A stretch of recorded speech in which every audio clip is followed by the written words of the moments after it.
Hello అండి, అందరికీ నమస్కారం. Welcome back to our YouTube channel educational alerts YouTube channel. అందరూ కూడా బాగున్నారనేసి అయితే నేనైతే అనుకుంటున్నాను. అలాగే ఇంకొకటి ఎస్ఎస్సి జీడీ 2024లో ఎవరైతే జాబ్ సంపాదించారో వాళ్ళందరికీ కూడా మన ఛానల్ తరపు నుండి ఎడ్యుకేషనల్ అలర్ట్స్ ఛానల్ తరపు నుండి అందరికీ కూడా కంగ్రాచులేషన్స్ అండి. అలాగే సిఆర్పిఎఫ్ ట్రేడ్స్మెన్ రిజల్ట్ కూడా రావడం జరిగింది.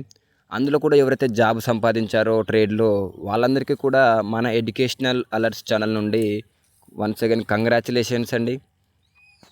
ఈరోజు వీడియో చేయడానికి గల కారణం ఏంటంటే అందరు కూడా మెసేజ్ చేయడం జరిగింది, కామెంట్ చేయడం జరిగింది యూట్యూబ్లో.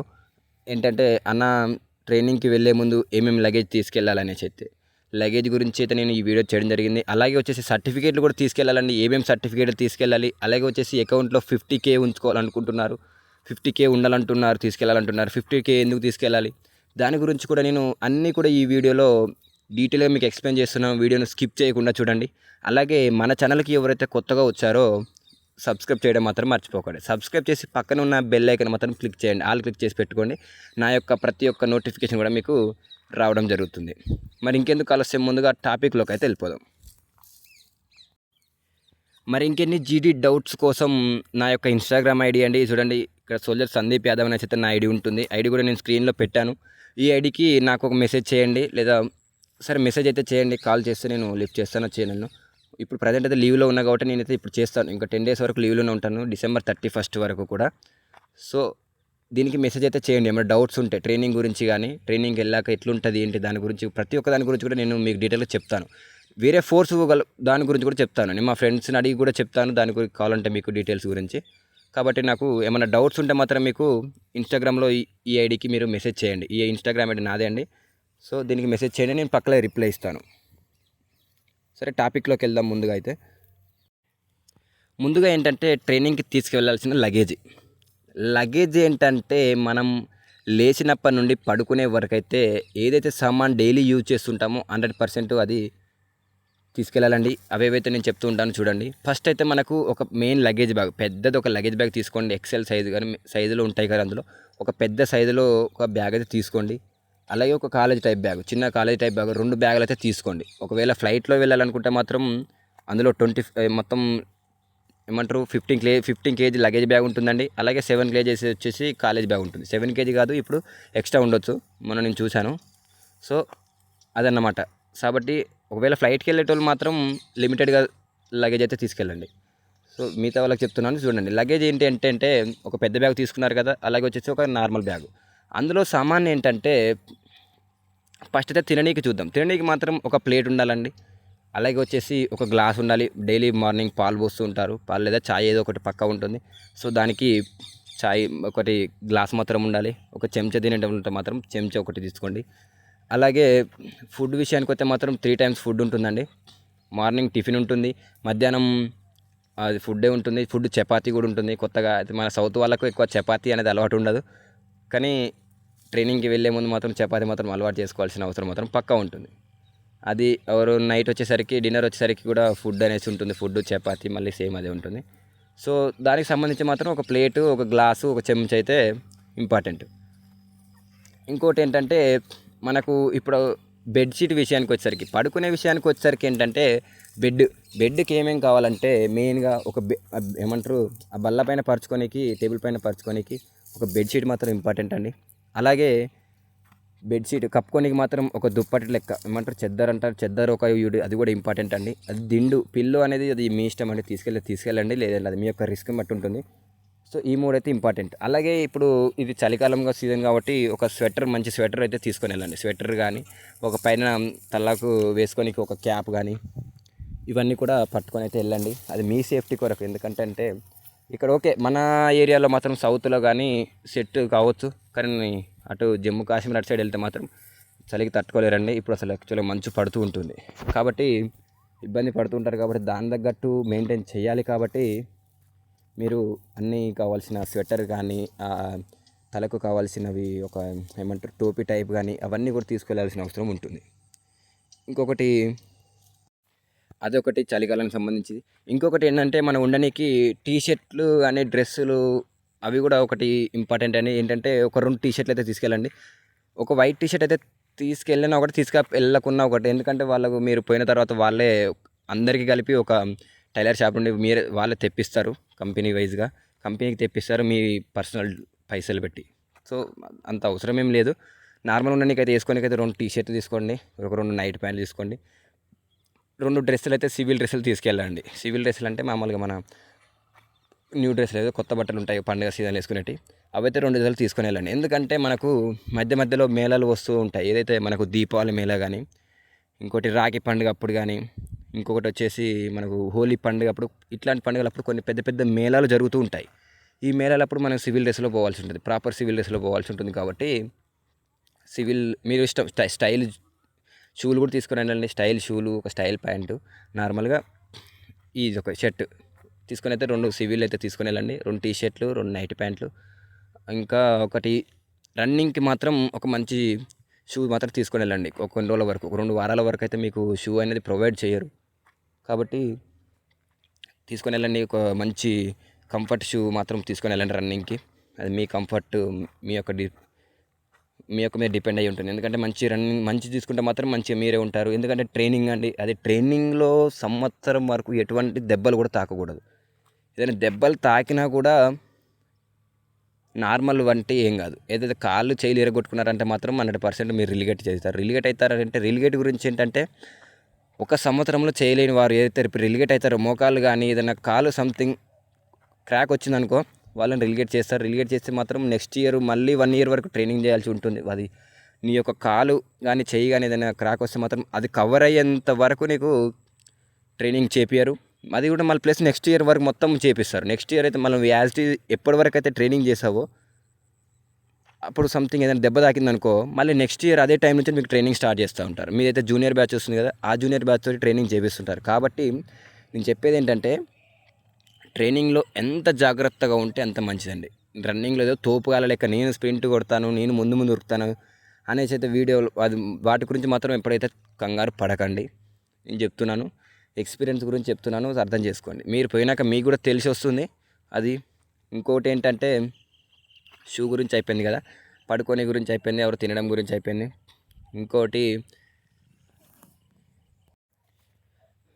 నార్మల్గా ఒక స్లిప్పర్ కూడా తీసుకొని వెళ్ళండి. స్లిప్పర్స్ అయితే ఒక జత స్లిప్పర్ తీసుకెళ్ళండి. అలాగే తిననీకి పచ్చళ్ళు తీసుకెళ్తారంటే, పచ్చళ్ళు తీసుకెళ్ళడం మాత్రం మీ యొక్క రిస్క్ అండి. తీసుకెళ్ళండి, లేదంటే లేదు. కొంతమందికి పోగానే అలవాటు కాదు కదా ఫుడ్, పచ్చళ్ళు వేసుకొని తింటాం సార్ అంటే, తీసుకొని వెళ్ళండి, తీసుకొని వెళ్ళొచ్చు, మీ ఇష్టం అది. పచ్చళ్ళు తీసుకొని తినొచ్చు, ఎవరు కూడా ఏమన్నారు. ఇంకొకటి, ట్రైనింగ్లో పచ్చళ్ళు తినపోతేనే మంచి అనేసి నేను చెప్తున్నాను నా ఎక్స్పీరియన్స్ ప్రకారం. పచ్చళ్ళు తింటే ఏంటంటే శరీరంలో వేడి అండి, ప్లస్ ఏంటంటే బొక్కలలో బలాన్ని కూడా తగ్గిస్తుంది. బొక్కలలో బలాన్ని తగ్గిస్తుంది మీకు. కాబట్టి కాళ్ళు చేయిలలో మోకాళ్ళ నొప్పులు వస్తుంటాయి, కాళ్ళలో మోకాళ్ళ నొప్పులు వస్తుంటాయి. కాబట్టి ఇబ్బంది పడదు. ట్రైనింగ్ ఏంటంటే మనది ఇట్లా సులభంగా వెళ్ళిపోవాలి. ట్రైనింగ్ ఏంటంటే చూస్తున్నాక వెళ్ళిపోయేటట్టు ఉండాలి. కాబట్టి మేము ఏదైతే దెబ్బలతో బాధపడుతున్నారో ఆ బాధలో మీకు ఏమనిపిస్తుంది అంటే, ఈ ట్రైనింగ్ చేయడం కన్నా ఎందుకు ఇంటికి పోవడం బెటర్ అనేసి అట్లా అనిపిస్తుంది. సో కాబట్టి ఏంటంటే, ఇలాంటి పచ్చళ్ళు ఎక్స్ట్రా యాక్టివిటీస్ మాత్రం తీసుకోకెళ్ళకండి, ఠీకేనా. ఇంకోటి,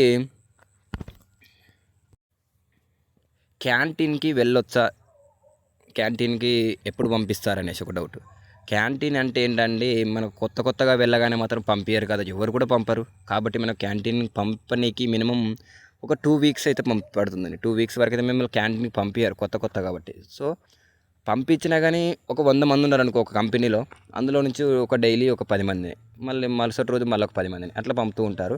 కాబట్టి మీకు సామాన్ తెచ్చుకోనికి ఇబ్బంది అవుతుంది ఒక 2 వారాల వరకు. కాబట్టి 2 వారాల వరకు కవర్ చేయాలి. కాబట్టి ప్రతి ఒక్క సామాన్ ఇంటి దగ్గర నుంచి పట్టుకుపోతేనే బెటర్ అనిపిస్తుంది నాకైతే.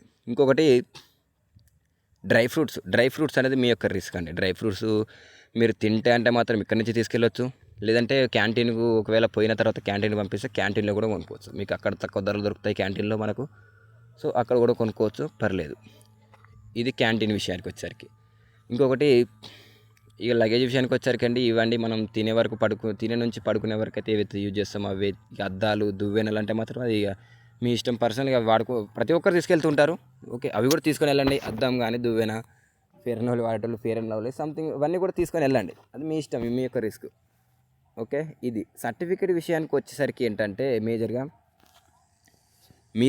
మీరైతే సర్టిఫికేట్ వెరిఫికేషన్కి అయితే ఏవేవి సర్టిఫికేట్స్ తీసుకొని వెళ్ళారో ఆ యొక్క సర్టిఫికేట్లు ప్రతి ఒక్కటి కూడా ఒక మొత్తం 4 సెట్లు జిరాక్స్ తీసుకోండి ఫస్ట్. 4 సెట్లు జిరాక్స్ తీసుకున్న తర్వాత ఒక సెట్ మీ ఇంటి దగ్గర ఇవ్వండి. ఇంకో 2 సెట్లు లేదా 3 సెట్లు మాత్రం ట్రైనింగ్ సెంటర్కి పట్టుకొని వెళ్ళండి. మీకు అక్కడికి పోయినాక కూడా సర్టిఫికేట్ వెరిఫికేషన్ 100% అవుతుంది, మరియు రీమెడికల్ కూడా 100% అవుతుంది. ఈ 2 అయితే అవుతుంది. సర్టిఫికేట్స్ మాత్రం 100% నేను ఏమంటారు, సర్టిఫికేట్ నకిలీ అంటే దొంగతనంగా చేపియనన్న సర్టిఫికేట్ ఉంటే మాత్రం వాళ్ళు ఎవరైతే దొంగతనంగా అంటే ఉంటాయి కదా నకిలీ సర్టిఫికేట్ చేపించి జాయిన్ అయిన వాళ్ళు, ₹1,00,000 ఇస్తే నేను జాబ్ ఇప్పిస్తాను అనేది ఉంటారు కదా, సర్టిఫికేట్ దొంగ సర్టిఫికేట్ పెట్టి, వాళ్ళైతే మాత్రం వెళ్ళకపోతేనే మంచిదండి. ఎందుకంటే మీరు అక్కడికి పోయినాక మాత్రం మస్తు ఇబ్బంది పడతారు. మీకోసం సపరేట్గా పోలీస్ వెరిఫికేషన్ ఇంటికి వస్తుంది. కాబట్టి అందులో కూడా ఏమైనా తేడా వచ్చే మాత్రం మీకు పక్క కేసు అవుతుందండి. కేసు లేదా జైలు శిక్ష కూడా అవుతుంది. అట్లాంటి వాళ్ళు మా ట్రైనింగ్ సెంటర్లో నేను 150 మందిని పంపుతుంటే నా కళ్ళ ముందు నేను చూశాను. కాబట్టి ఎవరైతే దొంగ సర్టిఫికేట్లు పెట్టి జాబ్ కొట్టారో వాళ్ళు మాత్రం వెళ్ళకపోతేనే మంచిది. అదండి, సర్టిఫికేట్ జిరాక్స్లు మాత్రం 4 సెట్లు తీసుకొని వెళ్ళండి. ఇంకో 2 సర్టిఫికేట్ 2 జిరాక్స్ ఒక సెట్ జిరాక్స్ మాత్రం పక్క అక్కడ వేయాల్సి ఉంటుంది సేమ్. ఇంకొకటి ఎక్స్ట్రా మీరు పట్టుకెళ్ళాల్సిన సర్టిఫికేట్ ఏంటంటే పోలీస్ వెరిఫికేషన్ సర్టిఫికేట్ అండి. దాన్నే పోలీస్ క్లియరెన్స్ సర్టిఫికేట్ కూడా అని ఉంటారు. పోలీస్ క్లియరెన్స్ సర్టిఫికేట్ మాత్రం very very very most important అండి. అది మాత్రం తీసుకెళ్ళకపోతే మీకు ట్రైనింగ్ సెంటర్లో చాలా ఇబ్బంది పడుతూ ఉంటారు. సో కాబట్టి అది మీ పోలీస్ స్టేషన్లో ఇస్తారు. ఫస్ట్ మీ సేవకి వెళ్ళి అప్లై చేసుకోండి. మీ సేవకి వెళ్ళి అప్లై చేసుకున్న తర్వాత మీకు పోలీస్ స్టేషన్కి వాళ్ళు పంపుతారు. లేదంటే మీరే పోయి ఇట్లా చెప్పండి పోలీస్ స్టేషన్లో, ఇట్లా మాకు సార్ జాబ్ వచ్చింది, మేము వెళ్ళాలి, ట్రైనింగ్కి వెళ్తున్నాము, మాకు పోలీస్ క్లియరెన్స్ సర్టిఫికేట్ కావాలంటే వాళ్ళు అక్కడ అప్లోడ్ చేస్తారు. అప్లోడ్ చేసిన తర్వాత మళ్ళీ మీ సేవకి వెళ్ళి ప్రింట్ తీసుకోండి. సేమ్ మన క్యాస్ట్ ఇన్కమ్ ఏదైతే ఎట్లా వస్తుందో పోలీస్ వెరిఫికేషన్ సర్టిఫికేట్ కూడా సేమ్ అట్లనే వస్తుంది అదే పేపర్లో.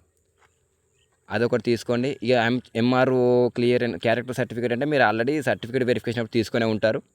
అవన్నీ జిరాక్స్ తీసుకొని వెళ్తే సరిపోతుంది. ఇంకొకటి ఫొటోస్ అండి. ఫొటోస్ మాత్రం 80% ఒక 20 ఫొటోస్ అయితే తీసుకొని వెళ్ళాలి. ఆ 20 ఫొటోస్ కూడా ఎట్లా ఉండాలంటే క్లీన్ చేయి ఉండాలండి. కొంచెం కటింగ్ చేసుకుని ఉంటే మంచిది. ఎందుకంటే చూడగానే డిసిప్లిన్ ఉన్నది. డిసిప్లిన్ అనేది మెయిన్ ఇంపార్టెంట్ మనకు ట్రైనింగ్ సెంటర్లో. కాబట్టి మంచి డిసిప్లిన్తో ఉన్న ఒక 20 ఫొటోస్ అయితే తీసుకొని వెళ్ళండి. ఇంకొకటి ఏంటంటే అకౌంట్లో మినిమం ఒక 40 నుంచి 50K మధ్యలో ఉంటేనే బెటర్ అనేసి నేను అనుకుంటున్నాను. మీకు ఎందుకంటే అక్కడికి పోగానే మీకు శాలరీ అయితే ఇవ్వరు కదా, మినిమం 1 మంత్ లేదా 2 మంత్స్ అయితే పక్కా పడుతుంది. ఎందుకంటే సర్టిఫికేట్లు అన్నీ అప్లోడ్ చేయాలి. అసలు మీరు వచ్చారు కదా, అసలు మీరు బరాబర్ అదే అడ్రస్ వాళ్ళ, లేకపోతే అసలు ఇండియా వాళ్ళైనా, బయట నుంచి వచ్చారా, లేకపోతే అదే రాష్ట్రం వాళ్ళైనా, అదే ఊరు అదే జిల్లా అనేది చెక్ చేస్తారు. ఎందుకంటే ఇప్పుడు మన తెలంగాణ ఉంది, తెలంగాణ ఆంధ్ర ఉంది, ఈ నక్సల్ డిస్టిక్ కాదు ఇది. నక్సల్లో కొన్ని డిస్టిక్లు ఉంటాయి, కొన్ని నార్మల్ డిస్టిక్లు ఉంటాయి. సో ఏంటంటే వేరే డిస్టిక్ పెట్టి నక్సల్ డిస్టిక్ పెట్టి దొంగ సర్టిఫికేట్లు పెట్టి జాబ్ కొట్టిన వాళ్ళు కట్ ఆఫ్లో అట్లా ఉంటుంది కదా.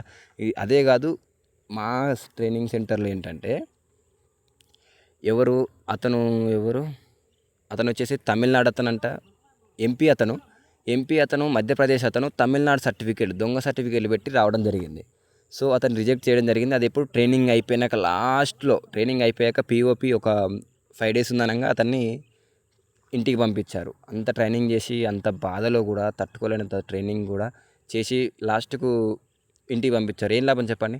కాబట్టి అవన్నీ ఇంపార్టెంట్. కాబట్టి పోలీస్ క్లియరెన్స్ అనేది అందుకే తీపిస్తారు. సర్టిఫికేట్లు కూడా అందుకనే వెరీ వెరీ బాగా ఇంపార్టెంట్గా చూస్తూ ఉంటారు, చెక్ చేస్తారు మీకు అక్కడ. ఇదండి. ఇంకొకటి ట్రైనింగ్లో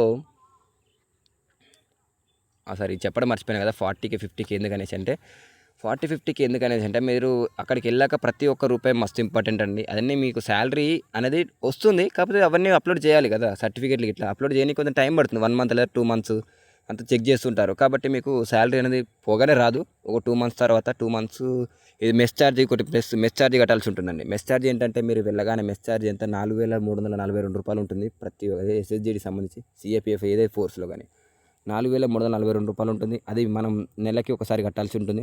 అందులో ఒక పెన్షన్ కూడా తీసుకుంటారు, అది మన పర్సనల్ నుంచి తీసుకుంటారు. తర్వాత మనకి ఏరియర్ వస్తుందండి. ఏరియర్ అన్ని పైసలు కూడా ఒకేసారి మనకు ఇవ్వడం అయితే జరుగుతుంది.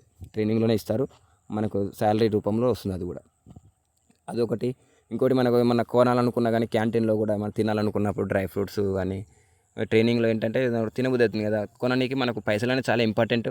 సో పైసలు అయితే 30K మాత్రం 80% 30K మాత్రం ఉంచుకుంటే అది మీకే మంచి అనేసి నేను చెప్తున్నాను. ఇంకేంటంటే అన్నేసి అయితే చెప్పాను అనుకుంటున్నాను. ఇంకేమైనా మర్చిపోతే మాత్రం నన్ను ఇన్స్టాగ్రామ్ ఐడిలో ఇట్లా అడగండి, నేను రిప్లై ఇస్తాను. ఓకేనా. ఏదో మర్చిపోయాను అనుకుంటున్నాను, నాకు గుర్తు రావట్లేదు. మళ్ళీ వీడియోలో చేస్తాను. ఇదండి ఈరోజు వీడియోలో. మన వీడియో కనుక నచ్చినట్లయితే లైక్ చేయండి, షేర్ చేయండి, సబ్స్క్రైబ్ చేయడం మాత్రం మర్చిపోకండి. Thank you for watching this video. జై జవాన్, జై కిసాన్.